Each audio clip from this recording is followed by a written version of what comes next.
Hello मेरे प्यारे दोस्तों। तो आज की जो लेक्चर होने वाला है वो काफ़ी ज़्यादा इंटरेस्टिंग होने वाला है। तो आज के लेक्चर में कुछ भी आप मिस मत करना, क्योंकि आज हम जानेंगे वेरिएबल्स एंड ऑपरेटर्स के बारे में। और ये जो मैंने पीडीएफ बनाई है ये आपको नीचे लिंक डिस्क्रिप्शन में मिल जाएगा इसका, वहाँ से आप सीधा जाकर डाउनलोड कर सकते हो। गूगल ड्राइव पर लिंक होगा वो। तो सबसे पहले हम बात करते हैं वेरिएबल की। आखिर वेरिएबल होते क्या है? देखो, सिंपल सी बात बताता हूँ मैं आपको। वेरिएबल एक तरह का कंटेनर होता है। कंटेनर क्या करता है? किसी भी चीज को अपने अंदर स्टोर करके रखता है। सिंपल सी बात है। हम क्या करेंगे, एक कंटेनर बनाएंगे जिसका हम कुछ नामकरण कर देंगे। जैसे कि हमने ए नाम का कंटेनर बनाया, जहाँ पे हमारा माई वेरिएबल नाम का कंटेनर है। इसके अंदर हम कुछ भी स्टोर करा सकते हैं। कुछ भी मतलब कोई भी नंबर, कोई भी अल्फाबेट, कोई भी नाम, कुछ भी हम स्टोर करा के रख सकते हैं। बस जो भी हम स्टोर कराएंगे उनका एक डेटा टाइप होता है। उस पर मैं आऊँगा। उससे पहले आपको ये वेरिएबल क्लियर हो गया होगा कि वेरिएबल एक तरह का बॉक्स है जो कि डेटा टाइप को स्टोर करता है, अपने अंदर स्टोर करके रखता है। तो अब डेटा टाइप पे आते हैं। आखिर डेटा टाइप क्या होते हैं? सिंपल सी बात है, डेटा टाइप ऐसी वैल्यूज है जो कि हम वेरिएबल के अंदर स्टोर कराते हैं। वही अपोजिट बात हो गई, है ना। तो डेटा टाइप भी दो तरह के होते हैं, pre-emptive data type and non pre-emptive data type. And pre-emptive data type क्या होता है? इनकी एक लिमिट होती है प्रीएम्प्टिव डेटा टाइप की, कि ये यहीं तक स्टोर हो सकते हैं। जैसे कि नंबर है, एक लंबा सा नंबर है, वहीं तक स्टोर हो सकता है, लेकिन वो स्टोरिंग कैपेसिटी इनकी नहीं होती, नॉन प्रीएम्प्टिव डेटा की नहीं होती। जैसे कि ये क्लास, एरे, इनकी नहीं होती नॉन प्रीएम्प्टिव डेटा की। एक इसमें स्ट्रिंग भी आता है, उसकी नहीं होती। लेकिन जो प्रीएम्प्टिव डेटा टाइप होती है उनकी एक स्टोरिंग कैपेसिटी होती है। कैपेसिटी मैं दिखा देता हूँ अभी आपको। ये देखो, सबसे पहले हमारा आता है बिट। यहाँ पे हम सब पढ़ भी लेंगे कि क्या क्या होते हैं। यहाँ पे आता है बिट। बिट की सबसे कम स्टोरिंग कैपेसिटी होती है। ये नंबर्स को स्टोर कराएगा और बस यहीं तक के नंबर को स्टोर करा पाएगा, -128 से 127 तक के नंबर्स को। एंड फिर आता है शॉर्ट, जो कि यहाँ से यहाँ तक डेटा को स्टोर करा पाता है। अब आप बोलोगे कि ये इतने कम डेटा को स्टोर कराता है तो इसकी ज़रूरत ही क्या पड़ी? ज़रूरत इसलिए पड़ी क्योंकि ये कम मेमोरी को कंज्यूम करता है। ये सिर्फ 1 बाइट को कंज्यूम करता है। अगर कोई ऐसा कोड है जो कि इसके रेंज में ही बन जाता है तो हम इसको यूज करेंगे। अगर हम ज़्यादा बड़ी डेटा टाइप को हम यूज कर लेंगे तो वो मेमोरी भी ज़्यादा खाएगा। जैसे कि ये देखो, इंट है जो कि बिट का 4 गुना खाता है। अगर हमारा बिट में ही काम बन रहा है तो हम इंट को क्यों यूज करेंगे? लेकिन मैक्सिमम टाइम इंट का यूज होता है। इंट वही इंटीजर है जो कि आपने मैथ में पढ़ा था, लेकिन यहाँ पे एक लिमिट सेट है। ये यहाँ से लेके यहाँ तक नंबर को स्टोर करा पाएगा। एंड इसका बड़ा भाई आ गया लॉन्ग। लॉन्ग क्या करता है? ये उससे भी बड़ी वैल्यू को स्टोर कराएगा। यहाँ आप देख पा रहे होगे काफी बड़ी वैल्यू है, नेगेटिव भी एंड पॉजिटिव भी। एंड आप ये सोचोगे कि अगर ये एक बार इसको क्रॉस कर गया तो क्या होगा। हाँ देखो, अगर इंट में अगर इसने यहाँ तक नंबर को स्टोर कर लिया तो इसके बाद क्या होगा? अगर इसके आगे वैल्यू हमारी जारी होगी तो फिर ये दोबारा से कंटिन्यू यहाँ से होगा। ये यहाँ से घूम के सीधा यहाँ आ जाएगा। ये सीधा यहाँ से घूमेगा और यहाँ पे आ जाएगा। एंड सेम लॉन्ग के साथ भी होगा, यहाँ से आएगा, यहाँ आ जाएगा। बस आप इसका ध्यान रखना कि कहाँ पे इंट यूज होगा एंड कहाँ पे लॉन्ग यूज होगा, ठीक है। और अब बात आती है फ्लोट पे। आखिर ये फ्लोट करता क्या है? देखो, इंट डेटा टाइप है वो सिर्फ नंबर को स्टोर कराएगा। एंड जो भी डेसिमल वाले नंबर्स होते हैं, जैसे कि 4.5, इस नंबर को ये स्टोर करा ही नहीं पाएगा। ये खाली 4 को स्टोर कराएगा। तब बारी आएगी हमारे इस फ्लोट की। फ्लोट क्या करेगा? ये अब फ्लोटिंग वैल्यू इसको भी स्टोर कराएगा। अगर हमें 4.5 को स्टोर कराना है तो हमें फ्लोट डेटा टाइप को यूज करना पड़ेगा। और वही बात आती है अब डबल की। जैसे कि यहाँ इंट और लॉन्ग था, वैसे फ्लोट का बड़ा भाई आ गया डबल। देखो, ये डेसिमल वैल्यू 6 और 7 ही स्टोर कर सकता था, लेकिन डबल जो कि 15 डेसिमल वैल्यू तक स्टोर कर सकता है। मतलब कि जैसे कि 0 पॉइंट के बाद यहाँ पे 6 डिजिट या 7 डिजिट ही स्टोर हो पाएंगे फ्लोट में, बट डबल में 15 डिजिट स्टोर कर पाएगा ये। और अब आई होप आपको यहाँ तक क्लियर हो गया होगा। अब बुलियन की बात करते हैं। आखिर ये बुलियन होता क्या है? सिंपल सा है, एक बिट की स्टोरेज लेता है और ये ट्रू और फॉल्स को रिटर्न कराता है। ट्रू फॉल्स कैसे? जैसे अगर मैं आपसे बोलूं कि 4 ये है 5 के, बताओ ये क्या ट्रू है? क्या 4 5 से बड़ा है? नहीं है, तो ये क्या करेगा? फॉल्स रिटर्न कर देगा। सिंपल सी बात है ना? और अगर यही हमारा होगा, मान लो 4 ग्रेटर 5, अब क्या है ये? अब तो ये ट्रू है, ट्रू रिटर्न करके देगा हमें।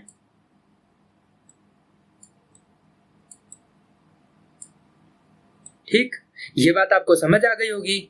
इसको हम यूज करेंगे जब हम इफ एल्स कंडीशंस को सीखेंगे। अभी के लिए आप भूल जाओ कि इफ एल्स कुछ होता भी है। अभी बस आप ये याद रखना कि ये सिर्फ प्रिंट करके देगा ट्रू एंड फॉल्स। अभी हम बुलियन को काफी अच्छे तरीके से पढ़ेंगे, उसकी आप चिंता बिल्कुल मत करो। अब बात आती है कैर की। अभी तक तो हम यहाँ पे सिर्फ नंबर्स के साथ खेल रहे थे, लेकिन अब बारी आई है कैर की।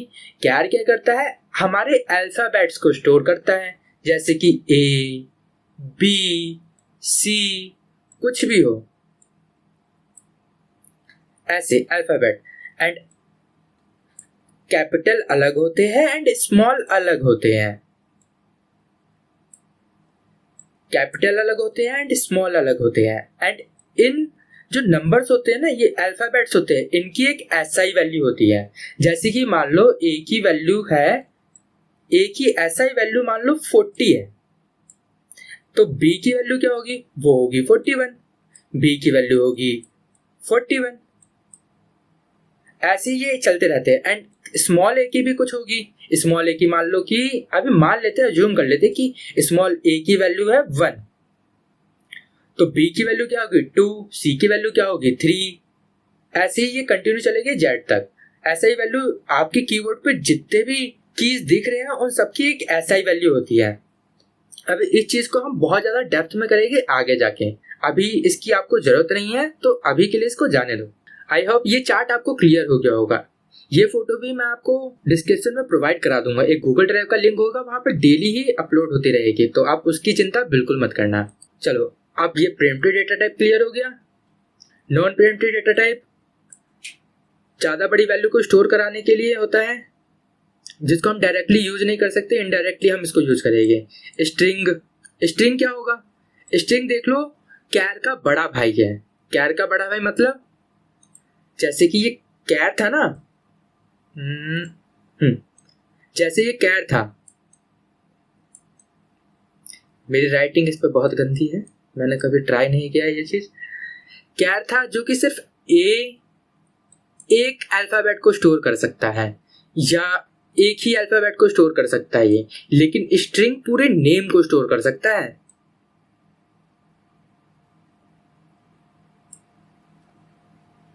पूरे नेम को स्टोर कर सकता है ये, एंड स्पेस देके पूरे सेंटेंस को भी स्टोर कर सकता है ये।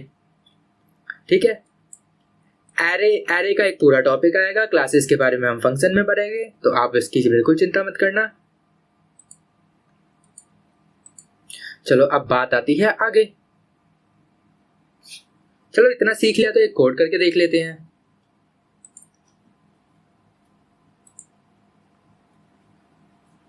यहां पे दे रखा है सम 2 नंबर्स। इसमें हमें एक चीज की जरूरत पड़ेगी, तो मैं डेटा टाइप के लिए पहले एक चीज करके दिखाता हूं आपको लीड कोड पे।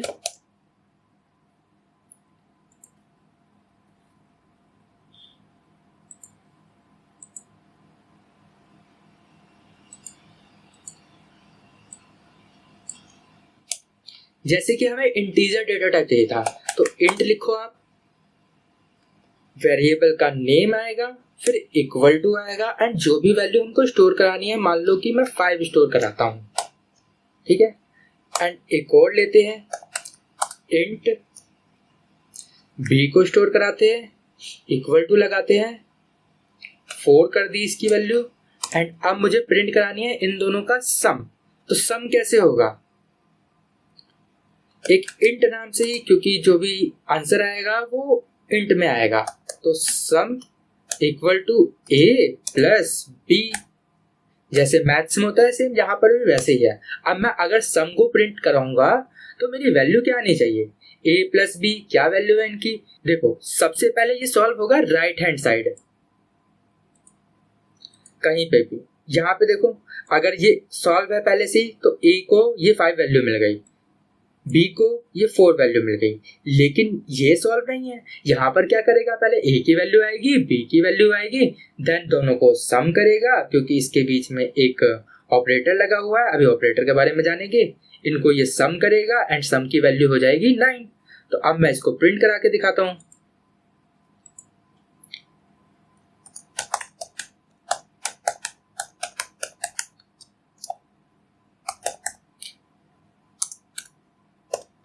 अब देखो इसको मैंने डबल कोट्स के अंदर क्यों नहीं रखा, अगर हम डबल कोट्स के अंदर रखेंगे तो क्या होता है, डबल कोट्स के रखेंगे तो वो एज अ स्ट्रिंग काउंट होगा। देखा नहीं था आपने पहले कि अब हम डबल कोट्स के अंदर हम कुछ रख रहे थे तो वो same as it is print होके आ जाता है। और स्ट्रिंग क्या होता है, कोई भी बड़ा नेम, सेंटेंस, ये सब स्ट्रिंग होता है। तो जो भी हम डबल कोट्स के अंदर रखते हैं वो एज अ स्ट्रिंग काउंट होता है। अब इसको रन करके देखते हैं, देखना 9 प्रिंट होके आएगा। देखो 9 प्रिंट होके आ गया, ठीक है। अब यहाँ पे एक्स एंड वाई की वैल्यू लेनी थी। अब ये क्या है कि किस तरीके से यूजर से इनपुट लिया जाए। इनपुट कैसे लेते हैं,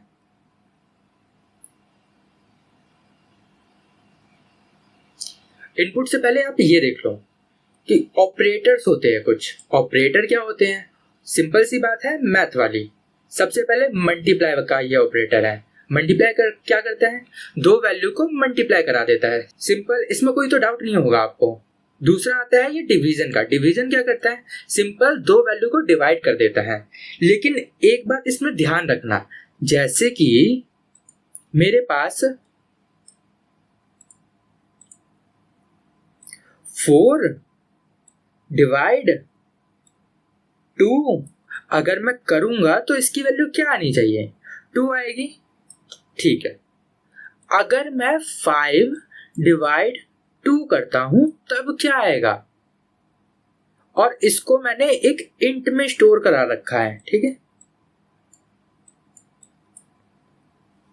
और इंट भूल जाओ अभी के लिए। अभी सिंपल से ये देखो, अगर मैं डिवाइड करता हूं 5 को 2 से तो क्या आना चाहिए, आपका आंसर होगा सिंपल 2.5, है ना। लेकिन नहीं, ये इसको कंसीडर करेगा ही नहीं, ये सिर्फ इसकी वैल्यू शो कराएगा। आई होप आपको क्लियर हो गया होगा। यहां पर सिर्फ क्यूटेंट की वैल्यू शो होती है, रिमाइंडर बिल्कुल नहीं दिखेगा। जैसे कि अगर मैं ये डिवाइड करूं 5 को 2 से, ये 2 बार पे 4 आ गया एंड रिमाइंडर 1 बच गया, तो ये जो 1 बचा है ये इसको शो नहीं कराएगा, ये सिर्फ ये देगा डिवाइड करूंगा तो मैं सिर्फ। एंड अब आती है बात मॉड्यूलस की। मॉड्यूलस क्या करता है, मॉड्यूलस अगर मैं किसी भी चीज को डिवाइड करता हूं, सेम डिवाइड वाला कंसेप्ट ही है। किसी को अगर मैं डिवाइड करता हूं, यहाँ पर ये जो रिमाइंडर है ना, ये जो रिमाइंडर है यही मॉड्यूलस होता है, और ये जो क्यूटेंट है ये हमारा डिवाइड वाला होता है। Add and subtract, simple add और सब्ट्रैक्ट कर देना। आई होप ये चीज आपको क्लियर होगी। अब करते हैं कि डेटा इनपुट कैसे ले यूजर से, कोई वैल्यू हम यूजर से कैसे ले, कैसे लेंगे, सिंपल सा तरीका है।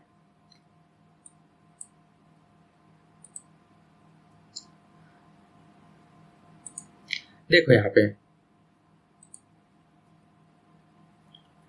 सबसे पहले तो ये अभी तो तुम्हें बाय डिफॉल्ट दिख रहा होगा, अगर आप VS कोड में कोडिंग करोगे तब आपको ये खुद लिखना पड़ता है। ये क्या है कि एक स्कैनर है जो कि हमने जावा की लाइब्रेरी से उठा लिया है, इंपोर्ट कर लिया है, ठीक है। एंड ये क्लास होता है, देखो ये क्लास अभी हमने नॉन प्रिमिटिव डेटा टाइप में पढ़ा था कि क्लासेस के अंदर ये सारी चीजें हैं, इसकी कोई लिमिट नहीं होती, ठीक है। एंड इसके अंदर ये सब आप भूल जाओ, अभी के लिए ये देखो। यहाँ पे हम सबसे पहले एक स्कैनर बनाएंगे, स्कैनर क्लास, उसमें एक वेरिएबल लेंगे स्कैनर के लिए, एंड ये न्यू स्कैनर करके हम बना देंगे एंड ये लिख देंगे सिस्टम डॉट इन। इन मतलब क्या है कि हम यूजर से इनपुट ले रहे हैं, और आउट मतलब क्या होता है कि हम ये प्रिंट करवा रहे हैं, यूजर को शो करा रहे हैं। ठीक है, ये स्कैनर लिया, इनपुट, इनपुट ये आप कुछ भी लिख सकते हो, एंड फिर ये न्यू, नया हमने स्कैनर ले लिया है और इनपुट करा लिया है। अब वो क्वेश्चन करके दिखाता हूं मैं आपको, तो ज्यादा अच्छे से क्लियर होगा।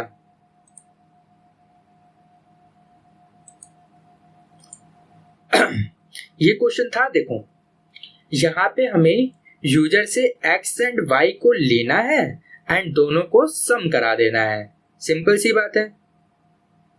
देखो यूजर से एक्स लिया, वाई लिया, दोनों को सम करा दिया, एंड दूसरे में लाइन में क्या है, यूजर से एक्स एंड वाई लिया, दोनों को माइनस करा दिया। सिंपल। अब इसको कोड करते हैं।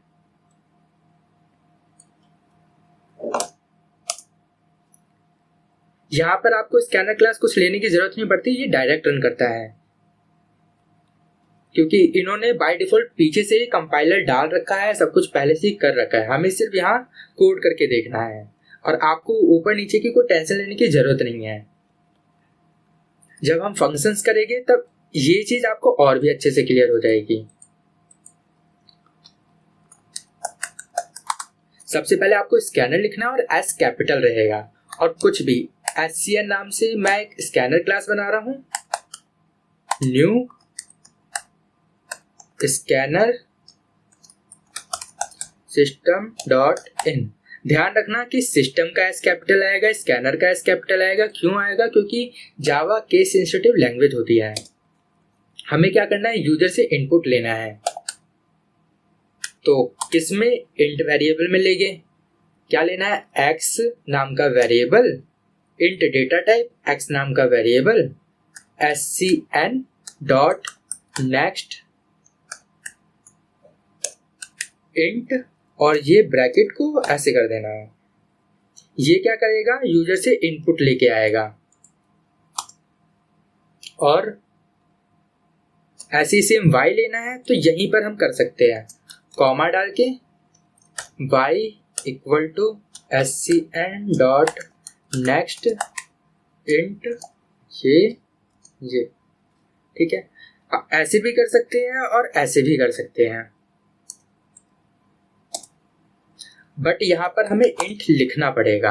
अगर हम कॉमा डाल के लिखते तो इंट हमें दोबारा नहीं लिखना पड़ता। और अब प्रिंट करते हैं system dot out dot print ln क्यों, क्योंकि ये नेक्स्ट लाइन में है। क्या करना है हमें, सबसे पहले x प्लस वाई करना है,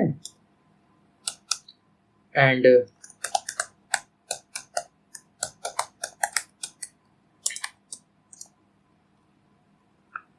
x माइनस वाई करना है।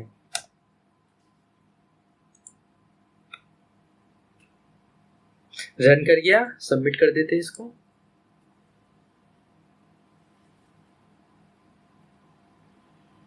और इसको हम ऐसे भी कर सकते थे, ये देखिए यहाँ पे तो मैंने डायरेक्ट इसको प्लस करा दिया और माइनस करा दिया। यहाँ पे हम ऐसे एक और डेटा टाइप लेके वेरिएबल बना के कर सकते थे, जैसे कि हमने सम ले लिया equal to x plus Y, and int सब ले लिया, जिसको हमने कर दिया x माइनस वाई। और अब यहाँ पर हम सम को प्रिंट कर सकते हैं एंड सब को प्रिंट कर सकते हैं। सिंपल। रन कर गया।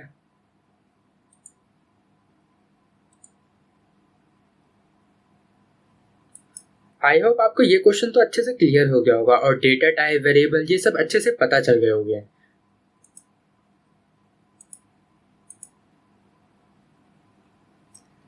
अगला क्वेश्चन क्या है, ये एरिया एंड पैरामीटर का फॉर्मूला। देखते हैं क्या है इसमें। हमें क्या लेनी है, लेंथ लेनी है, ब्रेथ लेनी है एंड यहाँ पे फॉर्मूला लगाना है। सबसे पहले लेंथ रहेगी, फिर ब्रेथ रहेगी और फिर हमें एरिया प्रिंट करना है एंड पैरामीटर प्रिंट करना है। यहाँ से आप देखो आउटपुट में क्या करना है, एरिया प्रिंट करना है एंड सेकंड लाइन में क्या प्रिंट होगा, पैरामीटर प्रिंट होगा एरिया ऑफ रेक्टेंगल का। सिंपल दो चीज ले लेते हैं पहले की तरह। सबसे पहले स्कैनर क्लास बना लो।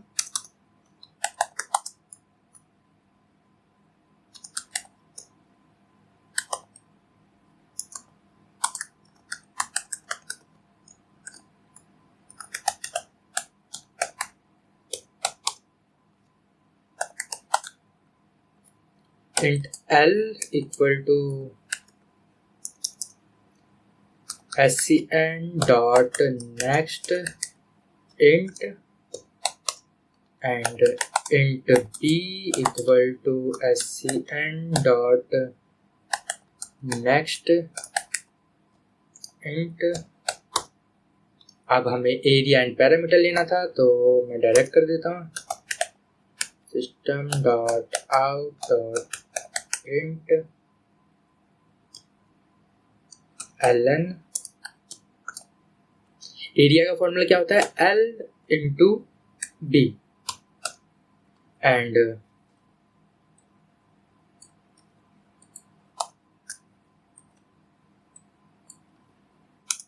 इसका क्या होता है, 2 bracket L plus B।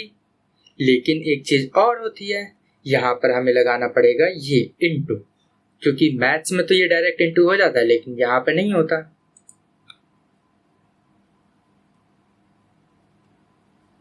Run कर गया, सबमिट कर देते हैं।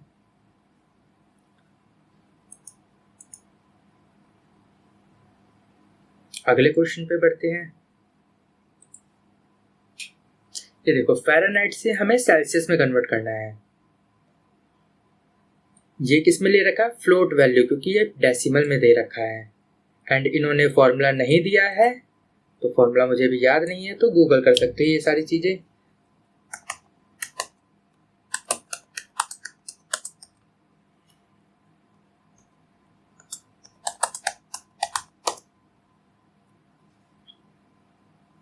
ये रहा फ़ारेनहाइट माइनस ये कॉपी कर लेते हैं, इसको कॉपी कर लेते हैं।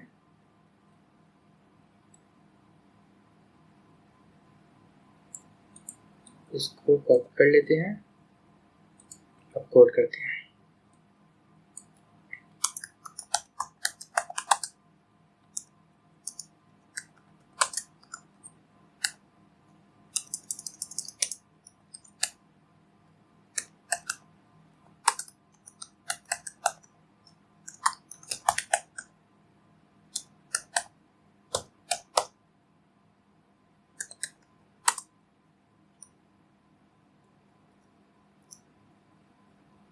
फ़ारेनहाइट में इनपुट लेना है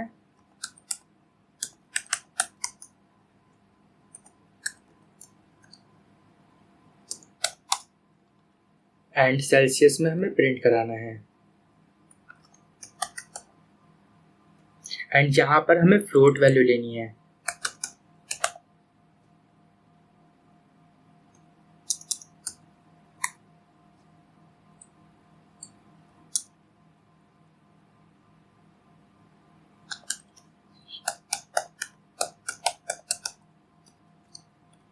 जो फॉर्मूला था यहाँ डाल दिया एंड ये थी F एंड ये चीज आएगी बाहर।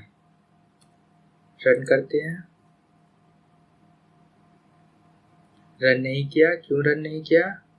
यहाँ पर देखो हमें डेसिमल वैल्यू चाहिए, लेकिन सेल्सियस की वैल्यू बहुत ज़्यादा बड़ी भी हो सकती है, तो हमें इसको फ्लोट के बजाय डबल करना होगा।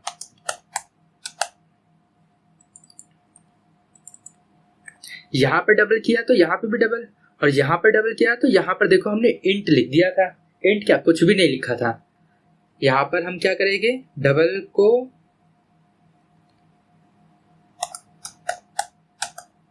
लिख दिया है। अब देखते इसको रन करके, इस बार रन कर जाना चाहिए हमारा।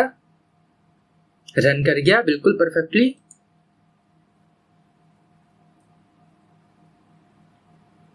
अब आपको गलती समझ आ रही होगी कि गलती कहां पर हुई हमारी। इंट ले लिया था, फ्लोट से भी काम बन जाता। फ्लोट से एक बार करके देखते हैं। मेनली मिस्टेक तो हमारी यहां हो रही थी ना।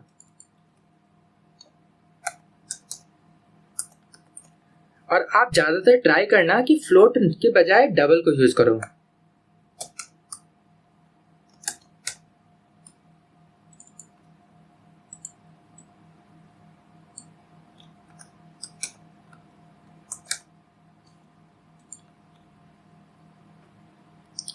ये देखो फ्लोट से भी चल गया, लेकिन ज्यादातर टाइम नहीं चलेगा।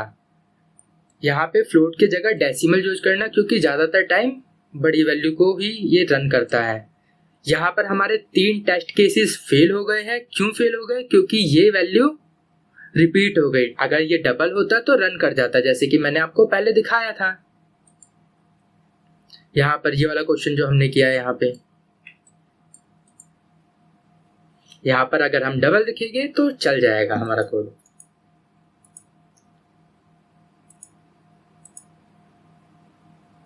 और अब ये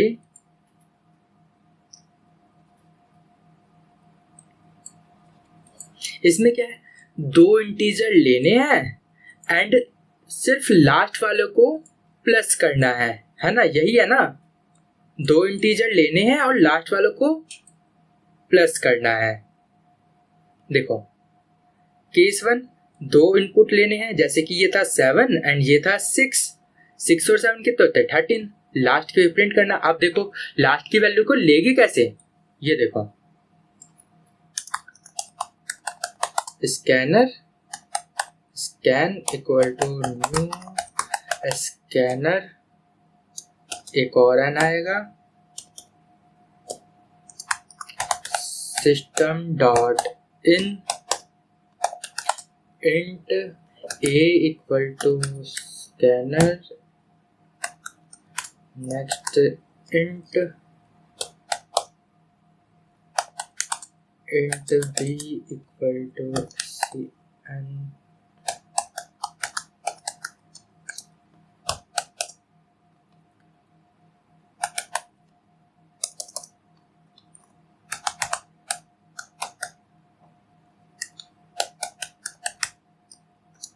ठीक है, यहाँ पे मैंने एक और ब्रैकेट लिया। क्यों? अब देखो, आपको मैंने एक चीज बताई थी, अगर हम a मॉडुलस 10 करें तो क्या इनपुट देगा।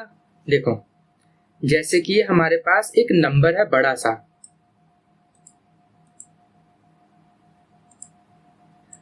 4 5 6 8 ऐसा नंबर है। अगर इसको आप 10 से डिवाइड करोगे तो आपका रिमाइंडर बचेगा ना 8। तो लास्ट वैल्यू कब आएगी हमारी? जब हम 10 से किसी भी चीज को डिवाइड कर देंगे। तो वही मैंने a को 10 से डिवाइड कर दिया तो हमें लास्ट वैल्यू मिल जाएगी। और अब इनको प्लस करना है, फिर से ये ब्रैकेट b मॉडुलस 10 कर देंगे तो ये भी हमें लास्ट वैल्यू शो करा देगा।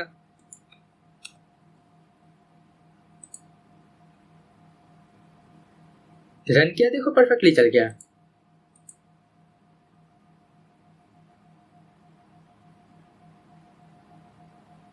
तो आज के सारे क्लास वर्क क्वेश्चन हो गए हैं। उम्मीद करता हूँ कि आपको आज की वीडियो पसंद आई होगी। पसंद आई है तो वीडियो को लाइक कर देना और अपने दोस्तों को शेयर कर देना, ताकि वो भी कोडिंग का ज्ञान ले सके। तो अब मैं मिलूंगा आपको अगले लेक्चर की वीडियो में।